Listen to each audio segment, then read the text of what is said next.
이번엔 민주당 이재명 후보도 얘기를 해볼까 합니다. 민주당과 이 후보, 최근 낙상 사고를 당한 부인 관련한 해명에 총력을 다하는 모습인데요. 사실은 2030도 만나고 있고요. 또 정책 행보도 바쁠 이 시간에 낙상 사고 관련된 해명이 계속해서 나오고 있단 말이죠. 이거 어떻게 된 일입니까? 그러니까 지금 그 배우자 김혜경 씨가 쓰러졌다고 하는 소식이 들린 그날도 저는 얘기를 들었어요. 벌써 그날부터 가짜뉴스가 돌기 시작했거든요. 그러니까 설마 그냥 쓰러졌겠어? 이런 얘기를 하기 시작했다는 거죠. 그 다음날 더 커졌어요, 이슈가. 더 커지면서 뭐 119에 신고됐던 기록이라 녹취라든가 네. 아니면은 영상 그리고 의료 기록까지 지금 공개를 하고 있는 상황인데 우리가 기성 언론에서는 잘 얘기를 하지 않지만 인터넷이나 SNS, 유튜브나 이런 공간에서 끊임없이 얘기를 하고 있는 거예요. 실제로는 이 뉴스를 아예 잘 모르시는 분들도 계세요. 이게 가짜 뉴스가 돌아다닌다는 이런 네, 얘기. 접하지 않은 분들은 또 모르겠지만 노출되는 사람들은 끊임없이 노출된다는 거예요. 이게 왜 이렇게 심각한 문제로 보느냐 하면은 기본적으로 이재명 후보도 그렇게 호감도가 높은 편은 아니에요. 윤석열 후보만큼 비호감도가 높은 상황이거든요. 그러니까 과거 형수 욕설 파문이라든가 여러 가지 의혹들과 관련되는 문제가 있기도 한데다가 더군다나 여성 표심에 영향을 미칠 수 있는 거예요. 근데 지금 특히 20대 같은 경우에는 여성들이 한 50% 가까이가 표심을 정하지 못했다 이렇게 또 얘기가 나오고 있는 상황이거든요. 예. 이런 가짜뉴스를 그대로 방치하게 될 경우에는 그런 면에서 굉장히 악영향을 미칠 우려가 있다. 이런 점들을 걱정하고 있는 거예요. 근데 보통 일반적으로 이렇게 자료들을 공개하면 이런 소식이 금방 이렇게 사그라들 텐데 잘 안 사그라드는 현상이 나타난다는 거죠. 예. 그래서 민주당에서 바라볼 때는 이게 소문을 누군가 끊임없이 어느 한 구석에서 내고 있는 거 아니냐, 조직적인 움직임이 있는 거 아니냐 이렇게 지금 의심스러운 상황이라는 거죠. 네. 단순한 인터넷 여론 정도가 아닌 것 같다. 그렇게 민주당은 파악하고 있다는 말씀인데, 자, 이재명 부부의 전화통화에 대해서 캠핑장에서 전화통화를 했었는데요. 이거 생중계로 됐습니다. 진중권 전 동양대 교수는 여기에 대해서 비판을 했습니다. 아내 이미지를 자상한 남편 이미지 홍보한 데 썼다 이렇게 비판했더라고요. 그러니까 집권여당 대선 후보 부인과 관련된 문제이기 때문에 우리가 가볍게 얘기해서는 안 된다고 생각이 듭니다. 또한 특히 건강에 관련된 문제 아니겠습니까? 이렇다면 많은 억측, 추측, 거짓말로 생각되는 여러 가지 찌라시의 내용들 이런 것들을 방송에서 언급하는 것조차 저는 잘못됐다라는 생각이 들어요. 그렇기 때문에 정말 하고 싶은 얘기 많아요. 하지만 이건 안 하는 것이 적절할 것 같다라는 생각이 들고 김성하 평론가께서 아까 말씀하신 것 중에 바로잡아야 할 게 있는 게 뭐냐면 윤석열 후보의 비호감도가 이재명 후보랑 비슷하다 이런 식으로 얘기하셨는데 각종 여론조사를 보면 이재명 후보의 비호감도가 많이 높다. 항상 높다. 그렇게 말씀드리겠습니다. 아니 그렇게 말씀하시면 안 되고요. 둘 다 60%대예요. 그러니까 더 높다 이렇게 또 얘기하시는데 저도 SNS 빅데이터나 이런 것들 분석하는 걸 계속 저도 살펴보는데요.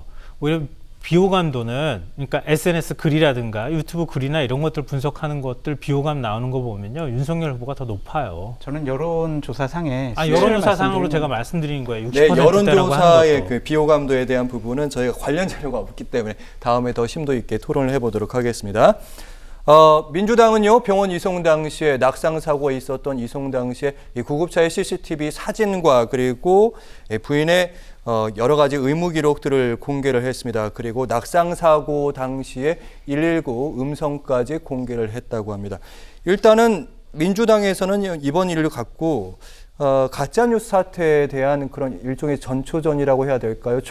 강경 대응하는 모양새입니다. 사실관계를 바로 잡아야 되겠다는 생각을 하겠죠. 그러니까 이 부분이 괜히 정말 말을 옮기기가 너무 어려운 부분들이 있어요. 그러니까 시청자 여러분들께 말씀드리지 못하는 걸 죄송스럽게 생각을 하는데 이렇게 가짜 뉴스를 갖고 상대방 후보에 대해서 타격을 주겠다라고 판단하고 생각하는 것조차 저는 상당히 잘못됐다고 생각이 들고요. 민주당에서 법적 조치를 취하고 있지 않습니까? 꼭 찾아내서 일벌백계 했으면 좋겠다라는 생각이 듭니다. 네, 사실은 아까도 그 김성환 평론가께서 잠깐 언급은 하셨는데 민주당에서는 혹시 가짜뉴스 유포에 국민의힘 지지자 그러니까 특히 특히 조직이 관련된 것이 아니냐 이렇게 의심도 하던데 여기에 좀 근데 설득력이 이것도 있다고. 가짜 뉴스예요. 이것도 민주당에서 확인된 거 아니잖아요. 그러니까 이런 짓들을 서로 하면 안 된다고 저는 말씀드리고 싶어요. 증거가 있습니까? 국민의힘 측에 관계돼 있다고 민주당에 증거가 있냐고요.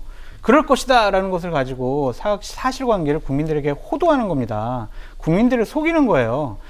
이런 식의 공격을 하게 된다면 이 국민의힘 측에서 생각하고 있는 거를 비판할 수가 없어요. 그럴 자격이 없습니다. 민주당부터 반성해라 라고 말씀드립니다. 네, 근거 없어 설득력이 좀 떨어진다 이런 말씀. 갑자기 그 화를 내시니까 더 이상하잖아요. 제가 김재원 최고위원이 오늘 한 발언 그대로 제가 옮겨서 말씀드릴게요. 뭐 윤석열 후보나 안철수 후보가 부인을 폭행했다면 또 어디에서 헛소리 하냐 할 텐데 이 후보라면 그럴 수 있겠다 싶은 것이다. 이 국민의힘 최고위원이 한 발언입니다. 지금 차마 옮기지 못하는 얘기를 지금 국민의힘 최고위원이 공개석상에서 이렇게 얘기하는 거거든요. 이게 소문 내겠다고 하는 의도 아니면 뭡니까?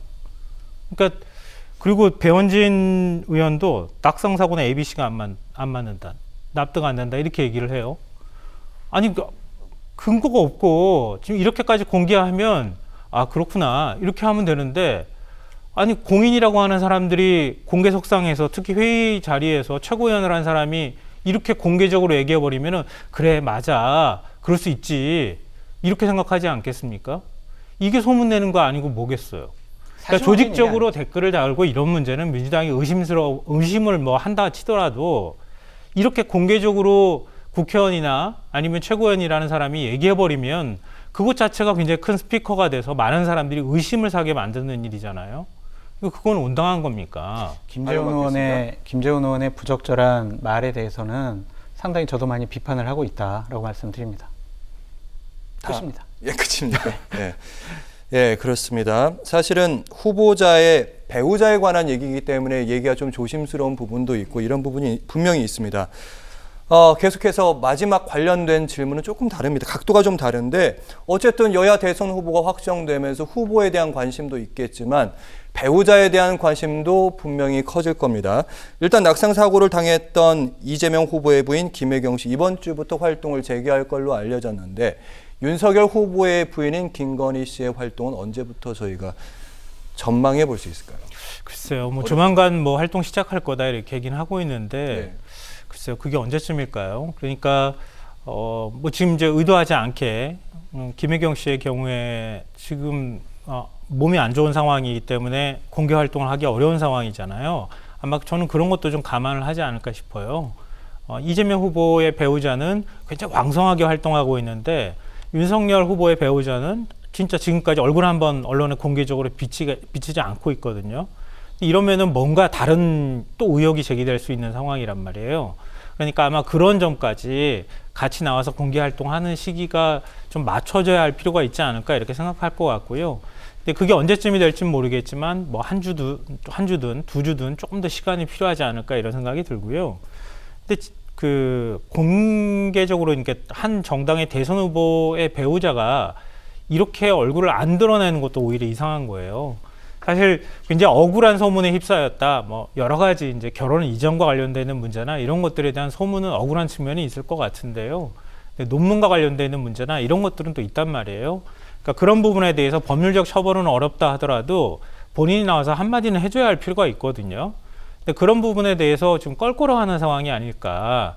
좀 여러 가지 민주당에서 이제 본격적으로 검증을 시도를 할 텐데, 그러면 윤석열 후보뿐만 아니라 뭐 지금 가족 리스크라고 하는 배우자와 관련되는 문제, 장모와 관련되는 문제에서 민주당이 어떤 검증을 시도하는지를 좀 지켜보고 우리가 판단을 하고 그 다음에 이제 공개 활동을 해도 늦지 않겠다 이런 생각을 할 가능성이 있다고 생각합니다. 네, 등장 시기가 좀 늦어질 수도 있겠다는 생각이 드는데요. 왜 늦어지겠습니까? 표에 도움이 안 된다고 생각을 하니까 지금 공개적인 활동을 안 하는 거 아니겠습니까?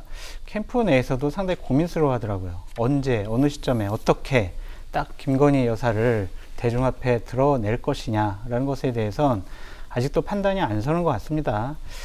여러 가지 활동을 하게 되면 모든 것에 대해서 다 검증을 받을 거예요. 여러 가지 말, 행동, 그리고 과거에 있었던 일, 그리고 뭐 헤어스타일, 뭐 몸짓, 말투 이런 것들이 과연 검증의 파고를 넘을 수가 있을까? 그 스트레스를 다 감내할 수 있을까라는 걱정이 분명히 있을 거라고 생각이 드는데 김혜경 여사나 김건희 여사 같은 경우에는 잘하려고 하지 말고 실수를 하지 말아라 라고 말씀드리고 싶고, 구설수 오르지 않도록 모든 행동들을 조심하는 게 좋겠다. 잘하는 것보다 실수를 줄이는 것이 더 중요하다라고 말씀드리겠습니다.